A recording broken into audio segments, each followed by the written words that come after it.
Channel, Britain's news channel. Join me, Camilla Tominey, on Sunday mornings from 9:30, taking the politicians to task and breaking out of SW1 to see how their decisions are affecting you across the UK. Bursting the Westminster bubble every Sunday morning, only on GB News, the People's Channel. Britain's watching. I'm Andrew Doyle. Join me at 7 o'clock every Sunday night for Free Speech Nation, the show where I tackle the week's biggest stories in politics and current affairs with the help of my two comedian panellists and a variety of special guests. Free Speech Nation, Sunday nights from 7 on GB News, the People's Channel, Britain's news channel. I'm Mark White. As GB News Home and Security Editor, I cover those key issues that are so important to you. Our authorities, our communities doing all they can to combat violent crime. With the public services under unbearable strain, why are we still failing to control our borders? Defence, the first priority of any government, has been continually hollowed out. Can we trust our politicians to protect the armed forces? Join me, Mark White, on GB News.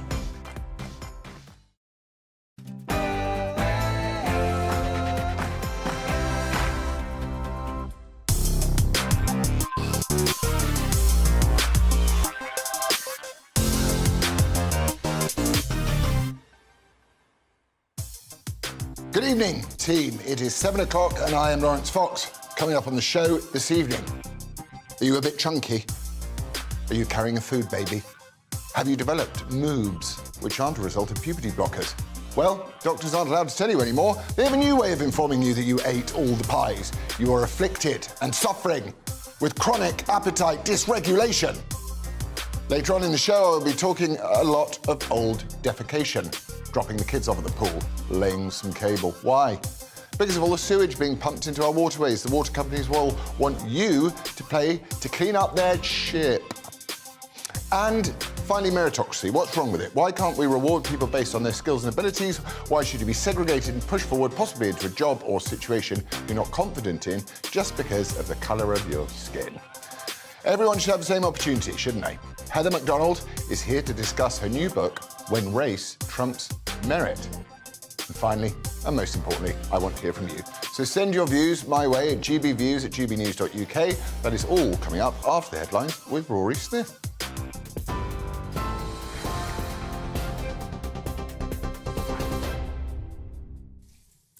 Thank you very much, Lawrence. The latest from the GB newsroom.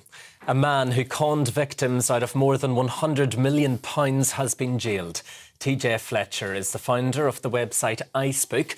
Through it, criminals could make phone calls pretending they were from trusted companies to scam people. It was brought down last year in the UK's biggest fraud sting.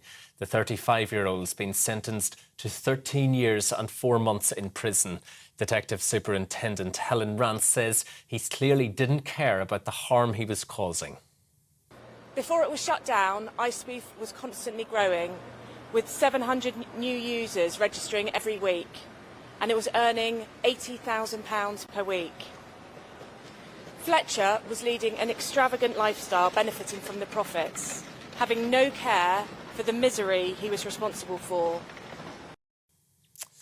The parents of a disabled teenager jailed for gross negligence, manslaughter, have had their sentences increased. Kayla Titford, who was morbidly obese and bedridden, died at her home in Newton in 2020 after suffering from an infection. Her mother, Sarah Lloyd-Jones, who admitted the charge, will now serve 8 years instead of 6. And her father, Alan Titford, who pleaded not guilty, will serve 10 years. The brother of TV star Philip Schofield has been jailed for 12 years for child sex offences. Timothy Schofield, who was a civilian police worker, committed 11 offences between 2016 and 2019. Detective Inspector Keith Smith said the boy, who was abused by the 54-year-old, showed remarkable bravery in coming forward. Around 600 people have been evacuated from villages in western Spain which are being threatened by wildfire.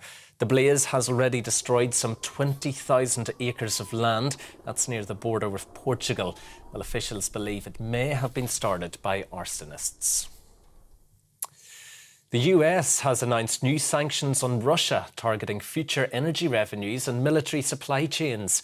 It's part of a wave of fresh punishments over the war in Ukraine, which have been announced by G7 leaders at a meeting in Japan. Well, earlier the UK said it would be banning imports of Russian diamonds, copper, aluminium and nickel. Meanwhile, Ukraine's president has met the Saudi Crown Prince Mohammed bin Salman on the sidelines of the Arab League summit in Jeddah. Volodymyr Zelensky has also held meetings with the leaders of Oman, Kuwait and the UAE. Gulf countries have tried to remain neutral on the war in Ukraine, but in a speech to the summit, President Zelensky called out those who have been turning a blind eye. Boris Johnson's wife, Carrie, is pregnant with the couple's third child. She announced on Instagram they're expecting a sibling for Wilf and Romy in just a few weeks' time. Carrie said she's been feeling pretty exhausted for much of the last 8 months, but they are looking forward to welcoming the newest member of the family very soon. TV, online, DAB+ radio and on TuneIn. This is GB News. Now though, back to Laurence.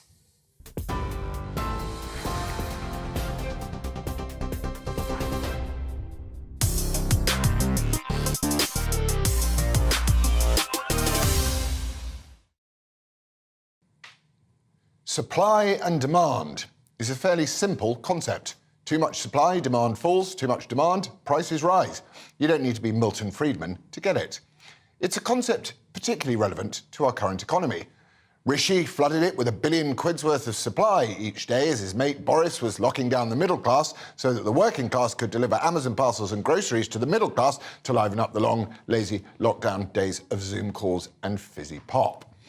The £400 billion, which he conjured from the magic money tree to fund his game of Chinese copycat, however, is still swilling around our financial system like SH1T at the bottom of a septic tank, leaving an oversupply of money. The double cruelty of the catastrophic pandemic response continues today via the most malevolent theft of all, inflation. Inflation, which bloodthirsty pro-lockdowners would have you believe is the result of the objectiveless conflict in Ukraine, whilst less bloodthirsty others, with a back-of-the-fag packet grasp of supply and demand, understands to be us reaping the consequences of a cost-of-lockdown crisis.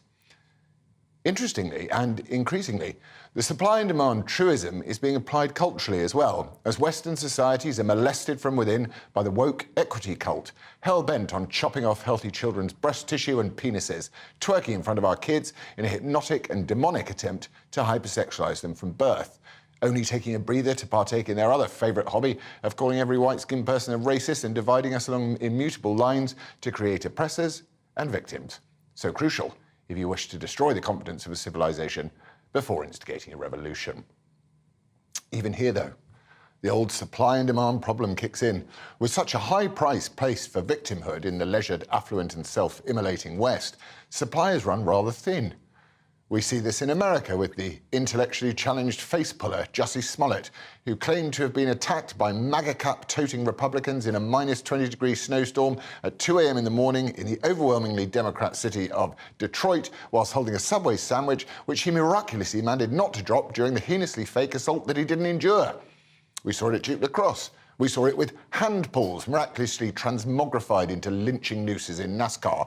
And when CCTV finally emerges from scrawled swastikas or N-words on college dorm doors, it's inevitably someone from the oppressed victim group who is the perpetrator of said race hoax. Supply and demand. And it is true when they say that America sneezes, Britain catches a cold. We have seen this noble search to be the ultimate victim bubble up here too. Prince Harry imported his own multi-millionaire cry-bully before swiftly spinning around and swanning back off to his $10 million Los Angeles hovel for some much-needed privacy following a terrifyingly non-existent hoax car chase through a gridlocked Manhattan. But in the last couple of days, it's an altogether more odious human, for whom the empathy and compassion we are commanded to find for others remains trenchantly elusive. Forced to resign over in relationship falling in love with somebody, yeah. Falling in love. Well, falling in love and breaking your own rules. Lewis, you're the actually, one who, just stop. You're Lewis, the one who mentioned... Stop. Lewis, stop. I'm a human being, right? Yeah. And you're, okay. And you're a Secretary of State. Don't interrupt me now, because I'm going to say something that I'd like you to listen to. I'm a human being. John's question is leading up to essentially how do you cope with this amount of stuff as a human being? And part of the answer is that, of course, politicians, have to take the rough with the smooth. And I have learned a huge amount about resilience. But I also now am just not interested in having people just go over old coals again and again and again. Matt says that he's not interested in raking over old coals again. Those silly old coals like not taking any personal responsibility for anything whatsoever and being left alone to take all the perks of fame from his pathetic efforts in public office out the doors of Parliament and into the world of reality TV. I don't particularly want to rake over his appalling record either. I can't. It makes one too angry. But what is interesting is how he's trying to spin it, or how he's being encouraged to spin it, perhaps. Personal responsibility is a cornerstone of conservatism, one could reasonably assert, but not for Matt's brand of modern progressive conservatism. There might just be some of that elusive empathy if he said, I don't know, sorry, I destroyed your children's education, I let people die alone in hospitals on iPads, I destroyed businesses in the economy, I called people conspiracy theorists, racists and anti-vaxxers for even questioning whether this now unequivocally provable public policy lunacy was the wisest route to take. He could say, I don't know, I was wrong, I'm sorry. I did what I thought was right, I take personal responsibility and I ask for your forgiveness. But he won't, and isn't doing that. He's feeling very, very sorry for himself, like the limp-wristed, cowardly, woke progressive he most certainly is. More than that, he's still going, lauding the success of the vaccine that isn't a vaccine and doesn't do what it's supposed to do very well, whilst doing lots of things it's not supposed to do very well indeed. And so the country cannot heal. Record numbers of people haven't returned to work. 2.5 million people missing in action from the workforce. That is a staggering number. Where are they? Long COVID? Cancers and heart diseases? Dare I mention the thing? No accountability for the harms of his policies or medications. Just a glib, leave me alone, stop being mean to Matthew. Sorry, but no way, Spanky. We get the leaders we deserve, and if we don't hold you to account, then you will carry on doing the damage that you do, as we get physically, culturally, emotionally poorer.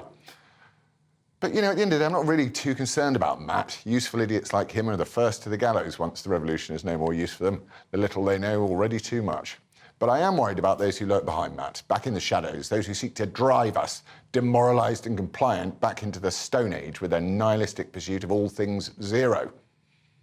So there are some would say, and agree with Matt, that we should move on now and forgive and forget. But supply and demand, Matthew. The less forgiveness you supply, the more the public will demand. So, tonight, I'm asking, what reality show should Matt Hancock go on next? Email me at gbviews@gbnews.uk or tweet me at Laurence Fox or at GBNews.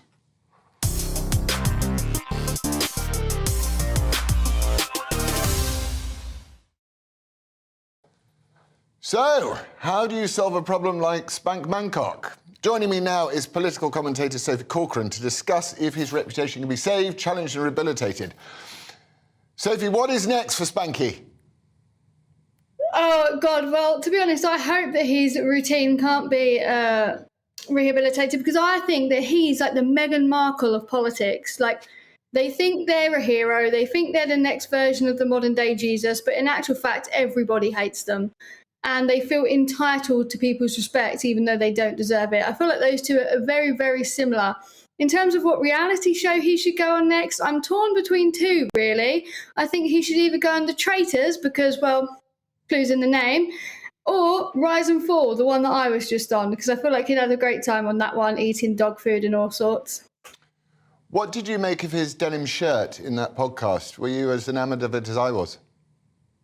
I mean, it's disgraceful. And I think one of the things that Matt needs to do to revive his reputation is please stop wearing turtlenecks, 1. 2, please delete TikTok. And 3, stop trying to think you're a celebrity when you're not. You're a politician. You're not a reality star. Do you think his vocal inflection is deliberately annoying, or it's an accident of birth? I'm going to hope it's an accident of birth. I mean, I'm Cockney. I don't think I have, the best accent in the world. But to be honest with Matt, he's so patronising in just everything he does. Stop. Yeah. Stop. Please stop. Please stop. You had too much patience. OK, but look, everyone is entitled to employment. You know, everyone is entitled to a future. What job could we set Matt to do? We see that the sewage is leaking into the waterways. Would Matt be a good person to clean that up? Oh, I feel like he would be one of those people that like work in a call centre and are like tell you that you've been in a car crash when you haven't, because he clearly makes things that aren't believable very convincing. So I feel like he's got a lot of hidden talent in that genre. But he very obviously wants a public profile. So what else can you do? Is it call centre? Is that it? Yeah, look, to be honest, I want to say that he'll never be able to go back into the world of TV. And, you know, if we're in a world, that should definitely be the case. But unfortunately, there's a lot of politicians who have made dreadful decisions, namely Alistair Campbell, who are still in the media, doing the rounds, you know, who have still got a career despite the dreadful things that they're doing, and who we know are not good people, not only by the political decisions that they've made, but also just their personality. I mean, look at the way Alistair behaved on Newsnight the other night, but they just get away with it, you know? Do you think, lastly, do you think that Matt Hancock should join the Liberal Democrats or not? I mean, I would rather him just not be in politics at all, but I feel like the Lib Dems is definitely a place for him. I think, what did he say the other day, is that in order for the Conservatives to win, we need to stop doing all of the culture war stuff and go after the youth vote. I mean, I think it is why the Conservatives are doing so badly, is because we want to try and get the votes of people who, no matter what we do, are never going to vote for us ever. I think it's a flawed strategy. Why are we going to go after the votes of people that, no matter what we do as a party, are never going to put the cross in that box? And yet we abandon the people that have supported us since day one of their lives, since, like me, you were 15 years old. But there we go. Stunning and absolute political acumen from Matt Hancock, the political genius. Anyway, Sophie, thank you for joining me. You are watching and listening to GB News. Coming up, Heather McDonald, the fantastic commentator and author of many books detailing why meritocracy has been abandoned to everybody's detriment. But next, the Fox and News Hounds panel, Reem Ibrahim, Conservative commentator and host of the bisexual brunch, Lewis Oakley, join me to discuss why we can't stay obese and why it's your job to pay for water companies to clean up their act. Back in 3. It's all about family, being in people's living rooms, all the interaction and getting to know who our viewers and listeners are. When I was young, my dad used to say, "Nana, stop arguing." I wanted an outlet that would enable me to give my opinion.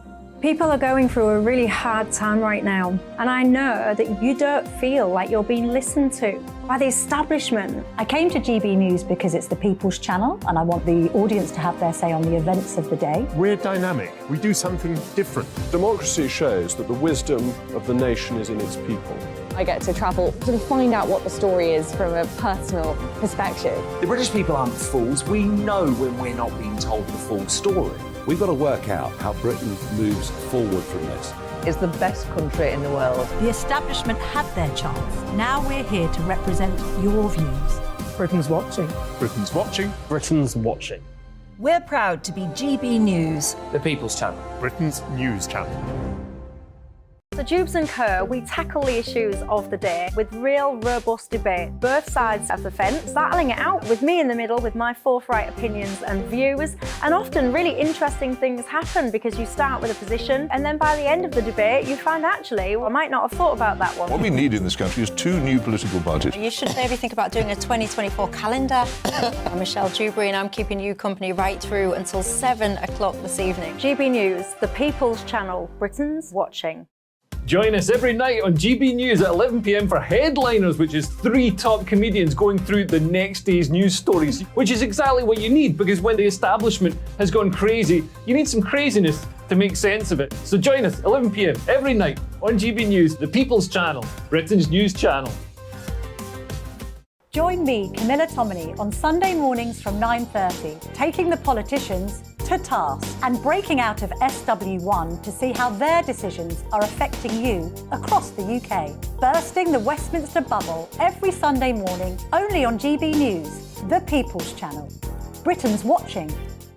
I'm Andrew Doyle. Join me at 7 o'clock every Sunday night for Free Speech Nation, the show where I tackle the week's biggest stories in politics and current affairs with the help of my 2 comedian panellists and a variety of special guests. Free Speech Nation, Sunday nights from 7 on GB News, the People's Channel, Britain's news channel. I'm Mark White. As GB News Home and Security Editor, I cover those key issues that are so important to you. Our authorities, our communities doing all they can to combat violent crime. With the public services under unbearable strain, why are we still failing to control our borders? Defence, the first priority of any government, has been continually hollowed out.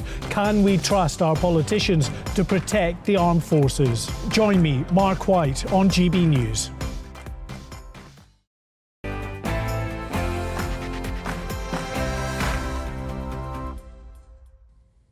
Hello, chums. It's Fox and the News Hounds time. Joining me is Reem Ibrahim, Conservative commentator and host of the Bisexual Brunch, and Lewis Oakley. Kicking off, I would like to talk about laying cable.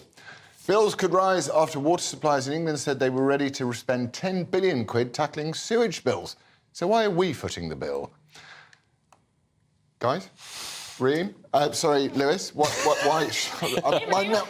My neck is completely... We shouldn't be footing the bill, is the truth on this. This is outrageous, and I genuinely think it should be jail for a lot of these people, or at least I would love to see the live shot as they kind of take all their assets out of their mansions and say, look, we're going to sell this all off to put towards this. I know that they've, said that they won't take a bonus for the next year or whatever, but that's just not good enough. I genuinely think that this just is kind of an ongoing theme in the country, because the country just feels like it's just... We have to eat everyone else's SH1T. Say what? We have to drink everyone else's SH1T. Yeah, exactly. That's true. Feels like... Pretty much. It does feel like modern Britain to me. I know. You pay to eat other people's SH1T. It does feel like modern Britain. I mean, we heard that it's about £30 more on our water bills. To eat someone else's SH1T? Here, have a little gargle. That'll be 30. I love that you're subverting swearing by doing that. That's brilliant. Look, I think that it's awful, but the answer isn't nationalisation of water companies. The answer is not to take these companies into government hands, because unfortunately, I think the government will probably do a worse job. Well, they have been serving us up SH1T for 3 years. Now, but now listen to me. Why you're not allowed to agree on this stuff? You've got to disagree. Well, we have disagreed. You wanted nationalisation. You want to nationalise? I didn't say nationalisation. I'd like to. I wouldn't mind hearing the argument on nationalisation, just because. I mean, this is a great Social Democratic Party. This is a great case study for why you can't all. It's not all about private businesses. Why are they not paying for it? What do you mean? Why are they not paying for it? Why should we have to pay for it? Because they don't want to pay for it. That's the answer, Laurence. And the answer really here is that actually a lot of these companies, I mean, this is a really good example of a failing private sector. At the moment, we've seen huge amounts of regulation on the water industry. Thames Water, for example, is effectively a monopoly. You don't have any choice in that industry.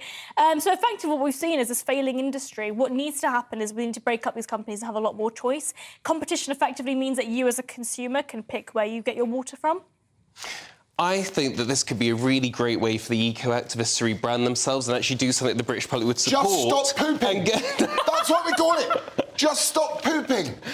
Oh, my God. Yeah, what's the other one? Insulate Britain. Constipate Britain. I can see this much... Genius. This is it. Let's go protesting. I'll march. I'll walk slowly like some sort of demented high Archangel Gabriel going, you're all going to die unless you have another bowl of SH1T. Right, I think this is too much now. Right, can we go on to the fat people thing? Oh, sorry, people of challenging girth or whatever they... all right. Right, you're not allowed to call fat people fatties, blubber bellies or weebles. They wobble, but they don't fall down. Experts say the term obesity should be renamed to chronic appetite dysregulation and should be renamed to remove stigma and reflect that it is an inherited disease of eating all the pies. Reem, are we being oversensitive here? I think this is definitely a case of oversensitivity. I'm sorry, but if you are overweight, you are fat. We've got to call it what it is. And we know that it's bad for your health, and so you've got to stop being so sensitive about it. Now, this particular story is in relation to a medical procedure. I believe it's actually like a sort of jab that means that you're effectively able to lose weight. And they're looking at categories for that. Unfortunately, I think a lot of these people are being too sensitive. They don't want to admit that they've been eating one too many cream pies, and they've just learned to move a bit more. Lewis, have you ever rolled someone in flour and gone for the wet bits? No. Look, I do think with this, there is a linguistic argument here, right? I think we should try and be sensitive where we can, but I do think we shouldn't skirt around these issues of overweight. I have a feeling neither of you guys are avid Guardian readers, but there was a story in there that I didn't want you to miss. How dare you? I love the Guardian. How dare you judge me that way? I profiled you, what can I say? Story in there yesterday that said obese patients are costing the NHS twice as much as those that are healthy weight. And if everyone in England, this is just for England, if everyone in England were a healthy weight, they would save the NHS 14 billion a year. So just think of all the managers' bonuses we could pay with that. On PPE. There we go. See, there are uses for it. But on a serious note, because I do think that the argument always is about being compassionate to people that are overweight, which I do think we should do. But actually, there is a cost, and this does delay people's cancer treatments and other treatments on the NHS. So, you know, it's one of those issues where it's not clear-cut. But is it, hang on a minute, is it about that? Or is it about the fact that what I was saying at the beginning, which everyone is searching for this unending victimhood, and the chunksters have gone, look, there's a load of us. We're chunky. It's not our fault that we like Maltesers. No, but can I say one thing, actually? Because I was doing the research for this story, so looking at, you know, the articles on different websites, looking at the comments, looking at looking at on Twitter Lewis, what people were saying. You're really oppressing her voice. I'm really sorry. You're using your male privilege to... Your male privilege you're to oppress a young woman, ethnic minority of colour. How dare you? She's of colour. I'm not white. I'm not white either. The left don't like that. They don't like oppression points. But that's exactly it, right? There is this urge to try and be the oppressed group. I'm not oppressed by being an ethnic minority woman. You're not oppressed by being fat. You're just fat and Don't you eat call him too fat. much. He's not fat. Not quite you. You're quite in shape, actually, Lewis. Yeah. Really? I haven't exercised in 4 years. Do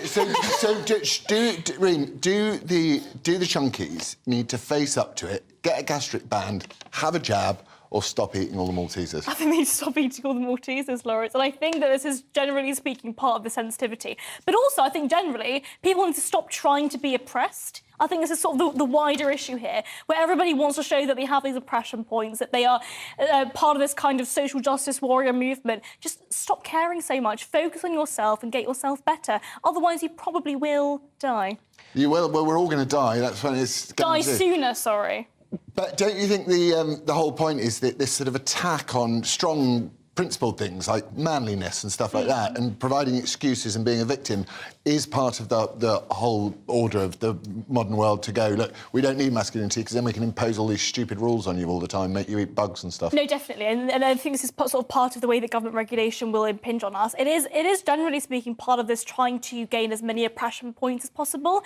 If you're a white, straight man that is relatively attractive or relatively unfit, so Laurence yourself... talking to you don't have any oppression points, and so you can't possibly have anything to complain about. Whereas if you are overweight, that's one oppression point. If you're an ethnic minority, that's an oppression point. If you're gay, that's an oppression point. And what this does is it effectively pigeonholes you into this victimhood, which means that you get excuses for things. So you get excuses for being rude or excuses for being racist. Yeah, it's like that South Park bit where the transgender person's in the restaurant, and it goes, sorry, sir, you're not allowed to watch pornography in the bar. And he goes, no, I'm transgender. I'm Just do allowed to. anything You want. can do what you want. Yeah. I want some oppression. No, but hold on. Can I just say, and I don't have statistics on this, but do you guys have statistics back on what you just I love said? Statistics. But in a lot of the research I was doing for this story, a lot of people were commenting underneath, being like, no, I'm just fat, like, stop making excuses for me. So actually, I do find a lot of people will say to you, like, I am fat, I'm overweight. It's actually other people, when they're talking about it, that are sensitive. We shouldn't make fat people feel bad about it. One of the great things about life is we all come in different shapes and sizes. Oh, I disagree. If you eat too much... I know that secretly we do. But I'm trying to be inclusive. Right, I'm about to toot the half-time horn, which Cass has prepared. What's it going to sound like? You're watching and listening to GB News. Still to come. Heather McDonald. Oh, Cass, man. That's just dreadful. You're like, keep it upbeat, Loz. Keep it upbeat, Loz. Heather McDonald, amazing commentator and author of many books, detailing us why meritocracy has been abandoned to everyone's detriment. Next, would you eat eggs on a bus? Back in 3.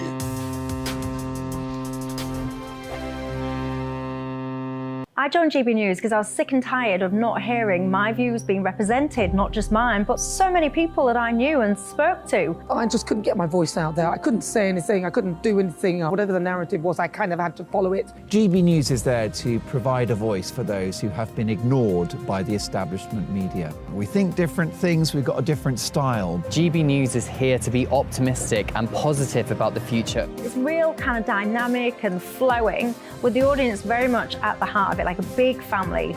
Here at GB News, we talk about the things that matter to you. Hearing the voices from right across our towns and cities, especially our towns. All sides of the argument represented with a heavy dose of opinion. We're on a mission here to make a difference. And the GB News family really is here for you, and whatever time of day you can watch or listen. Britain's watching. Britain's watching. We're proud to be GB News. The People's Channel. Britain's news channel. Westminster is going around in ever-decreasing circles, followed by the media. Britain is broken. How on earth did we get into this mess? But more importantly, how do we get out of it?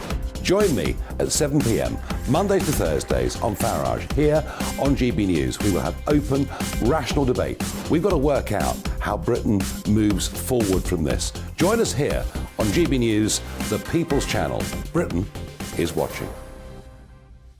You've probably seen politicians interviewed 1,000 times, but we do it differently. We find out who they really are, we don't shout, we chat, and hopefully we bring a bit of light, not just heat. Did you know Kate Moss? Apparently. Do you have a pair of jeans or a pair of jeans? No, of course I don't. What would I do with them? My friends are like, oh my God, what's she doing now? Join me every Sunday at 6 for Gloria Meets, only on GB News, the People's Channel, Britain's news channel. I'm Simon Evans. Join me on GB News for Headliners at 11 p.m. What's the scoop? I'll be joined by two of the country's top comedians. That's right. As we take a look at tomorrow's newspapers tonight. We're going to get into trouble. If it's a big story, we'll be covering it. Spill some tea on him. There we go. But we'll also have some fun. I wouldn't stick up a bank. My father didn't love me. So anyway. Headliners every night from 11 on GB News, the People's Channel, Britain's news channel. Monday to Thursday, 9 p.m. till 11 p.m. Join me, Dan Wootton. I'll bring you the sharpest takes and hottest debates. Do you not believe in prisons? I don't believe in prisons. I'm completely stunned. I guarantee you there'll be no spin, no bias, no censorship. I actually was personally quite offended by it. And no reason to go to bed. So I guess they've always been quite woke. That's Dan Wootton tonight on TV, radio and online. Monday to Thursday from 9 p.m. till 11 p.m. on GB News. The People's Channel, Britain's news channel.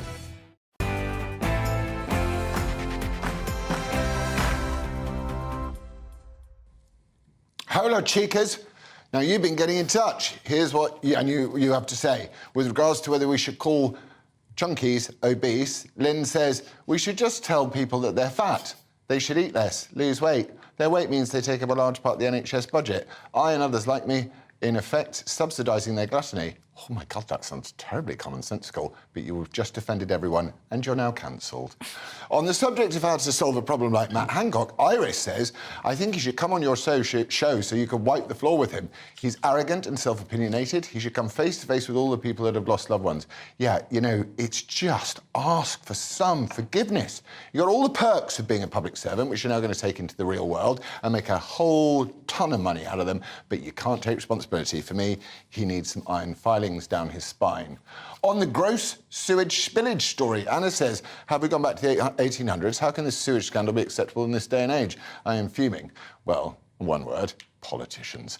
And a Twitter user has suggested that I appear or Matt does, Naked Attraction. Oh, Matt, well, I'm up for both. Naked Attraction, I could trans myself. I'm ready to show people my non-binaries. Anyway, Reem and Lewis Oakley are here for more panel time. Eggs, mackerel, blue cheese, tuna bananas. No, tuna, bananas. And pepperamis, my favourite. What shouldn't you eat in a confined space with strangers? A survey shows that people's least like foods when stuck on a train or a bus. Lewis, how stinky are your snacks? Pretty stinky, because I actually do like sardines. I mean, I was reading that list and I was like, my God, my fiancé doesn't even let me have most of these in the house. Lefties. Absolute lefty. What's that got to do with my dietary It's choice? so lefty. It's like sardines and avocados. Yeah. Is it? There's no avocado. It's very like middle-class champagne socialist vibes. Is it? Yeah. It comes in a can. Do you have sardines and avocados at your bisexual brunch? No, I told you with Bisexual Brunch, I signed on to the show because I was told we're going to go to all these fabulous restaurants. Then COVID hit, and I've never had a free meal. How stinky are your bits? Of course you want free meals, you lefty. I absolutely love a tuna sandwich, and I have a tuna sandwich with sweet corn. I've had it since I was a kid. My mum would make it for my packed lunch, and I absolutely love it. So that's quite smelly. I also quite like cheese. Bad cheese, not stinky bishop. I'm quite like a camembert. Would you take it? Would you get on a crowded tube train with a stinky bishop? Stinky bishop? Probably not. Camembert? Camembert, yes. On a tube train? Yes, I love the smell of camembert. I think it smells so good. Well, what about if I'm on there? Especially with garlic. So camembert with garlic melted, like it's like in the oven, melted. It's so good. What about real cheeses that people outside of London don't eat? Cheddar. Yeah. What do you mean by real cheeses? Should they be allowed on public transport? They should be certainly allowed. Whether or not they should be having them, I think, is a different question. Whether or not they're being sort of aware of other people around them. Well, what do you like to have, Laurence? I do have a slight pepperami problem. Pepperami problem? Well, I get pepperamis because I really do in reconstituted pig scrotum or whatever it's made out of, and I really rather like them. Lewis, have you ever got into trouble for stinky eating?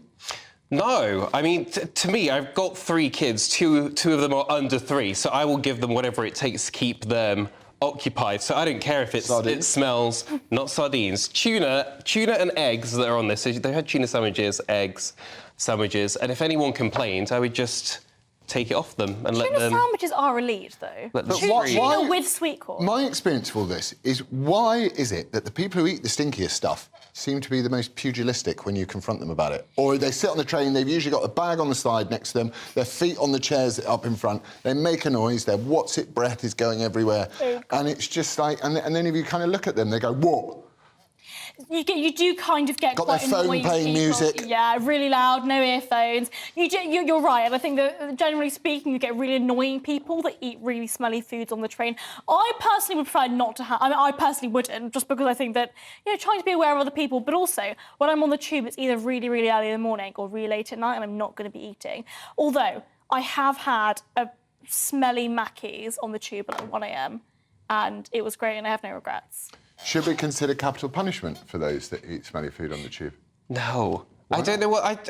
Flogging? Look, I think it's not nice, but I think just a disapproving look. I think we've got a lot of massive problems in this country, and someone eating a smelly sandwich on the tube is just not on my radar of problems. Yeah, but what about if someone was at the very, very end of their rope?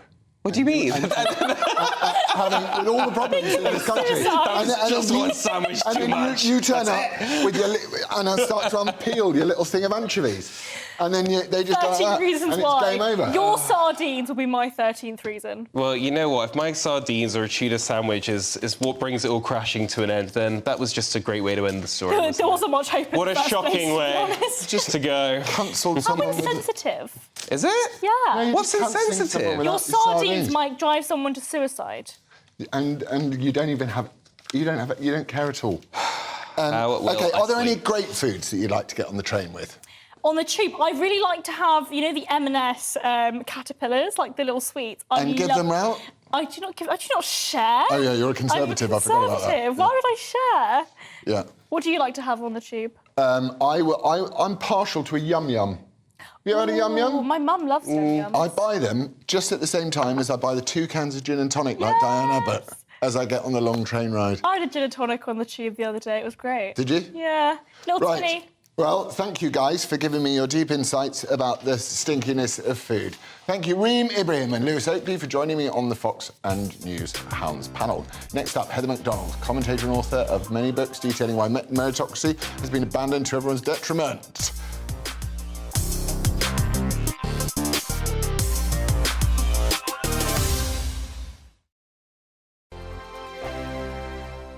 Monday to Thursday nights on GB News. At 6, it's Deebs & Co. 7 o'clock, Farage. At 8, join Jacob Rees-Mogg. And at 9, Dan Wootton Tonight, followed by Headliners. On TV, radio and online. This is GB News.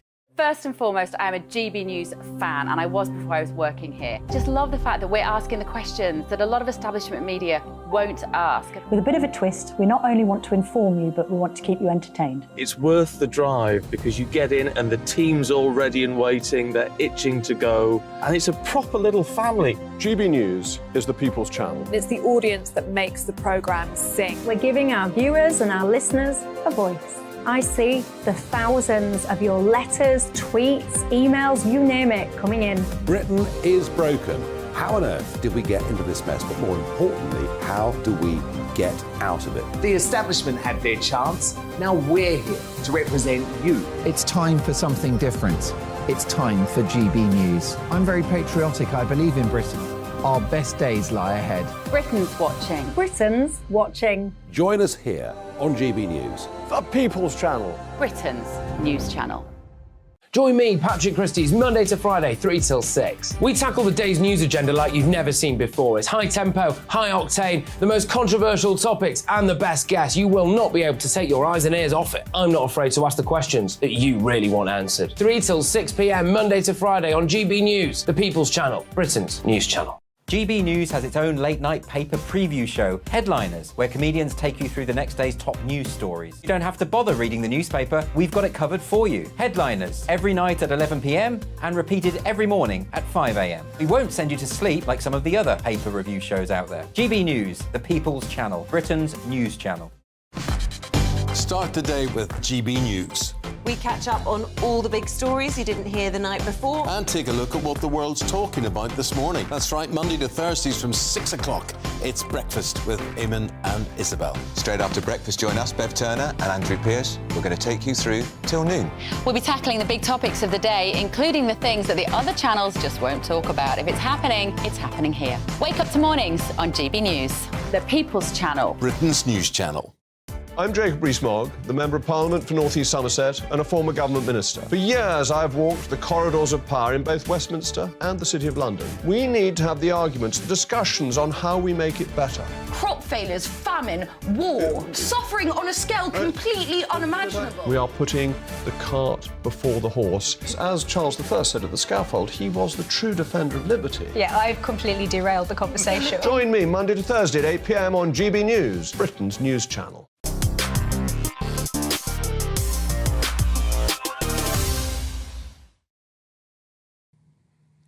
Hello. It is my great honour to be joined by an author who will bravely speak up about the inconsistencies in progressive ideology and why the facts don't just stack up.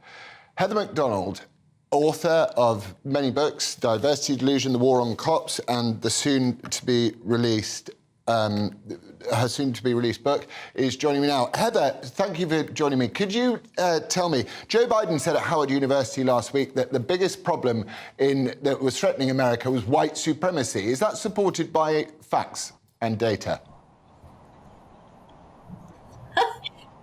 It's hilarious, Laurence. This is one of his favorite lines. No, it is not. When you look at interracial violence between whites and blacks and whites and blacks and whites, non-lethal interracial violence, blacks commit 87% of all interracial violence between blacks and whites and whites and blacks. We've got this maudlin conceit going around that existing while black in America is really, really dangerous thanks to white supremacy.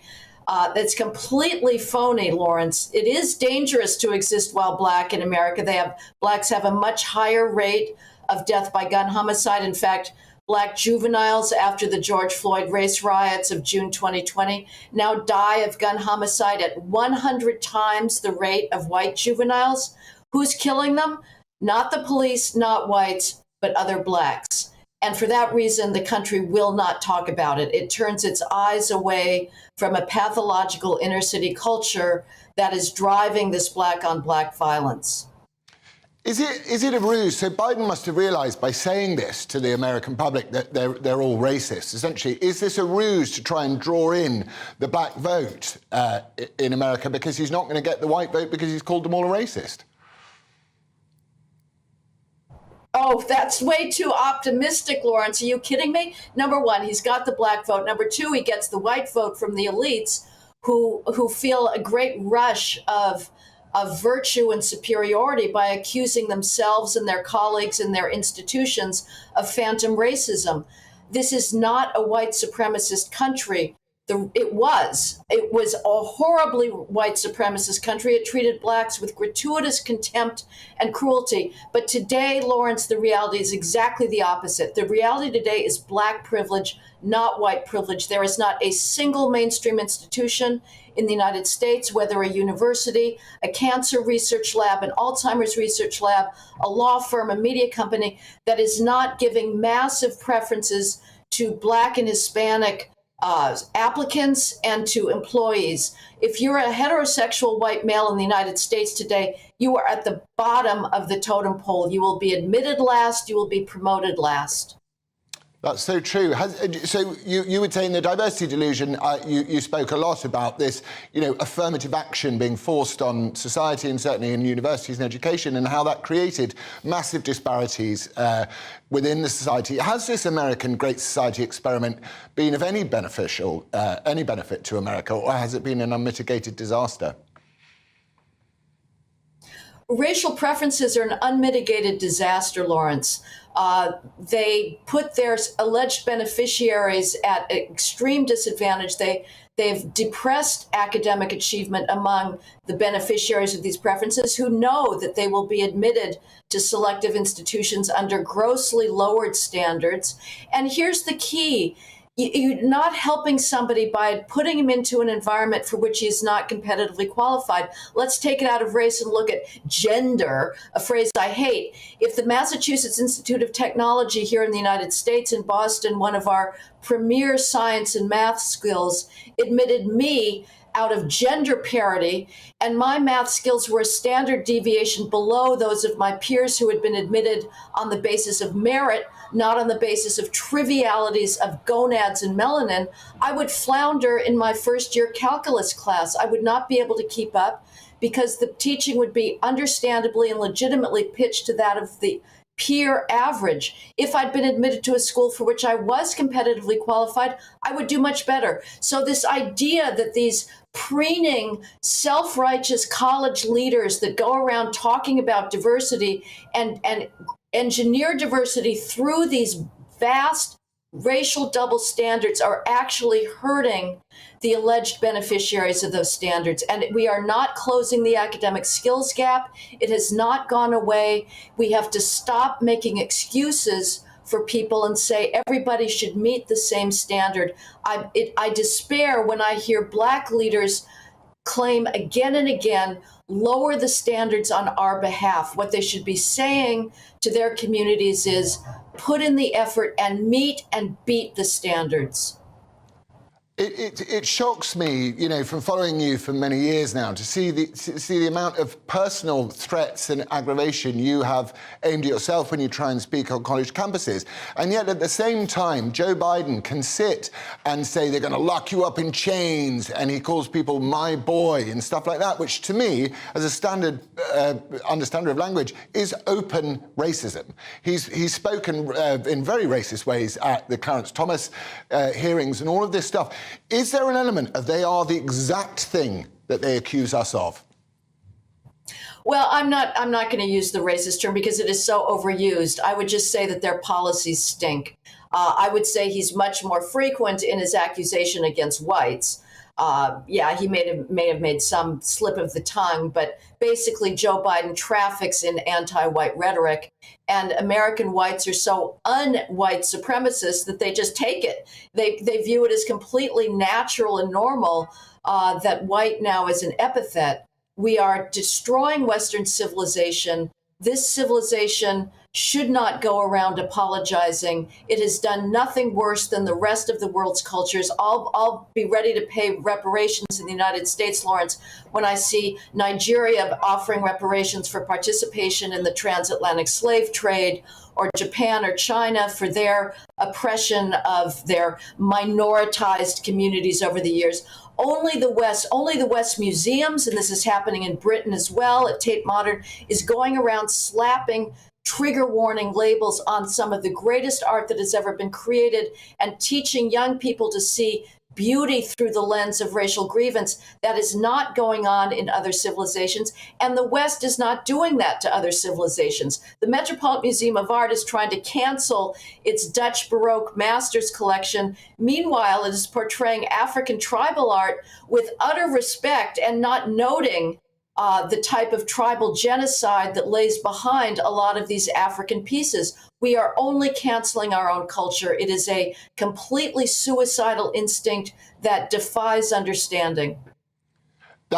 Do you think it might be, each civilization must come to an end, and we've reached this level of affluence and leisure, and that we're able to look back at ourselves just with hatred of what we've done, without any pride and optimism for the future, that we are going to have to deconstruct? Is that what you feel will happen? And that this woke, Western-hating civilization agenda will have to stream through us before we can get back on track? Not if I can help it. I love the works of Western civilization. I live for classical music. I live for British literature. We cannot go down without a fight. But your view, Laurence, is widely shared. I talked to an oncologist for my latest book, and I said, why aren't you guys standing up and defending medicine against the specious, preposterous charge that medicine is racist? And he said, we need our jobs, we want our jobs. If we speak the truth, we will be destroyed. The entire system it will collapse in 50 years, and then it needs to be rebuilt from the ground up. What's so sickening about this, Laurence, is the people that are going around lodging these idiotic complaints about Western civilization benefit from it every single day, whether it's regards to medical science, technology, or the very concepts of equality and tolerance that they purport to be fighting in the name of. Of course, they are abusing those concepts, but Western civilization has given the entire humanity freedom from squalor, from want, and from abuse of power. Is there something to be said for, obviously there are a multitude of different approaches to dealing with this complete cultural attack. I saw this morning that Marjorie Taylor Greene said that the use of the word white supremacist, the slur white supremacist, was analogous to the use of the N-word. It had the same amount of power, and she was immediately jumped on. Is there something to be said for what she pointed out there? Absolutely it is, but people get away with it. This is, again, what's very odd about whites in Western civilization. They are self-canceling. They do not have any kind of desire to defend themselves against phony charges. So yes, I think it should be stigmatized, but the elites get away with it. It's hilarious in the United States. Even conservatives say, oh, Joe Biden was a unifier. No, he has been using this anti-white rhetoric during the presidential campaign, in his inaugural speech.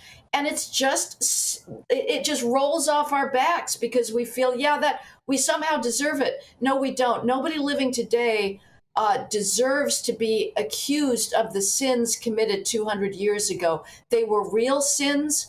They were particularly offensive in the United States context because the United States does go around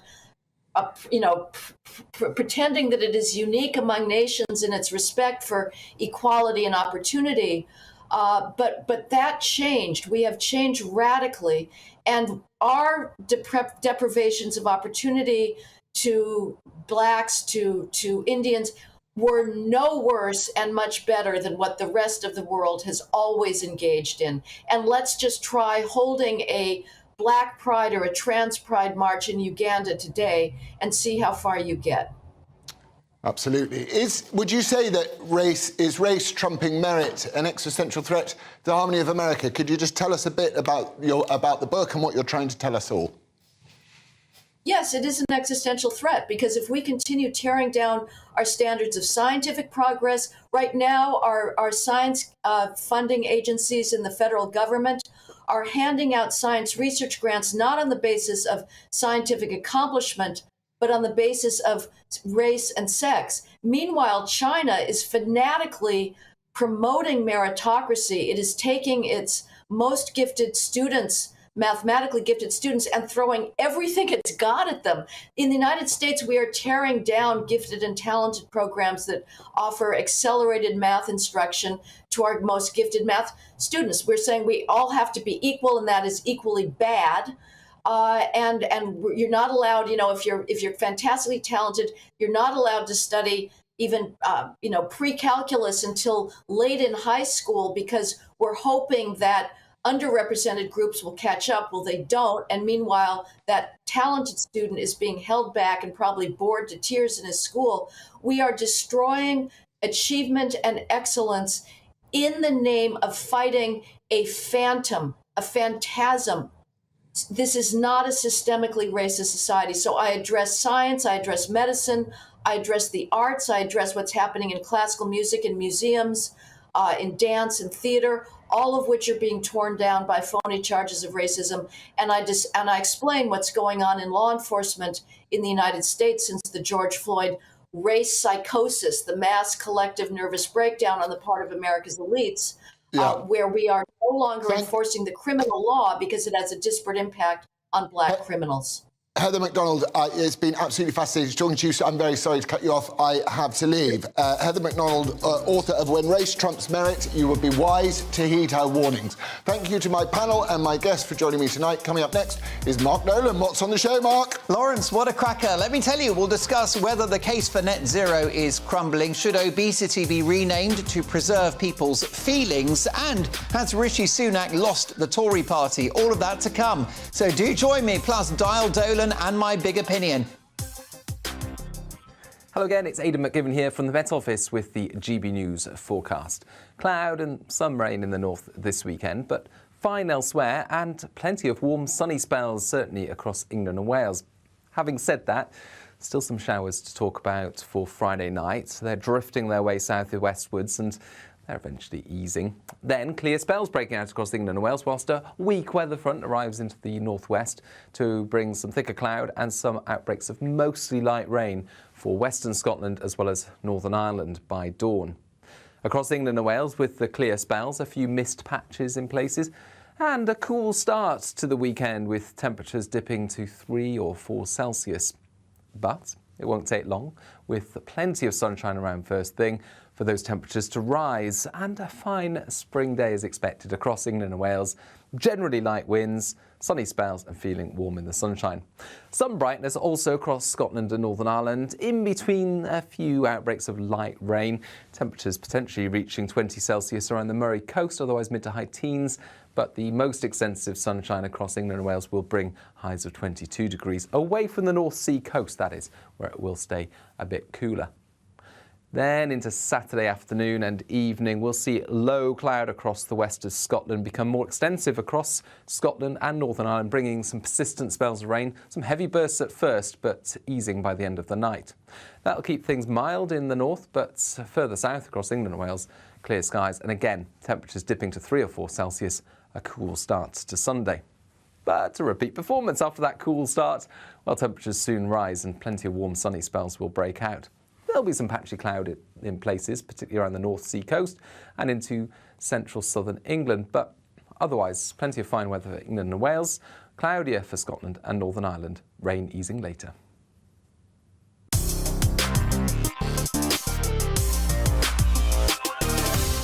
It's all about family, being in people's living rooms, all the interaction and getting to know who our viewers and listeners are. When I was young, my dad used to say, "Nana, stop arguing." I wanted an outlet that would enable me to give my opinion People are going through a really hard time right now, and I know that you don't feel like you're being listened to by the establishment. I came to GB News because it's the People's Channel, and I want the audience to have their say on the events of the day. We're dynamic. We do something different. Democracy shows that the wisdom of the nation is in its people.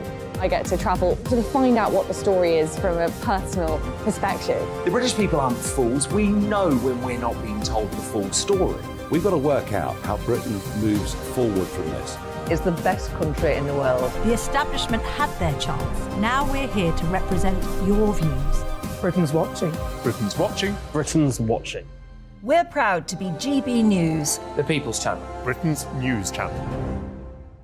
So Dubes & Co, we tackle the issues of the day with real, robust debate, both sides of the fence, battling it out with me in the middle with my forthright opinions and views. And often really interesting things happen because you start with a position and then by the end of the debate you find actually, I might not have thought about that one. What we need in this country is 2 new political budgets. You should maybe think about doing a 2024 calendar.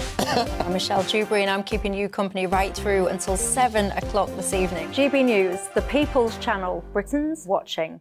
Join us every night on GB News at 11 p.m. for Headliners, which is 3 top comedians going through the next day's news stories, which is exactly what you need, because when the establishment has gone crazy, you need some craziness to make sense of it. So join us 11 p.m. every night on GB News, the People's Channel, Britain's news channel. Join me, Camilla Tominey, on Sunday mornings from 9:30, taking the politicians to task and breaking out of SW1 to see how their decisions are affecting you across the UK. Bursting the Westminster bubble every Sunday morning, only on GB News, the People's Channel. Britain's watching. I'm Andrew Doyle. Join me at 7 o'clock every Sunday night for Free Speech Nation, the show where I tackle the week's biggest stories in politics and current affairs with the help of my 2 comedian panellists and a variety of special guests. Free Speech Nation, Sunday nights from 7 on GB News, the People's Channel, Britain's news channel. I'm Mark White. As GB News Home and Security Editor, I cover those key issues that are so important to you. Our authorities, our communities doing all they can to combat violent crime.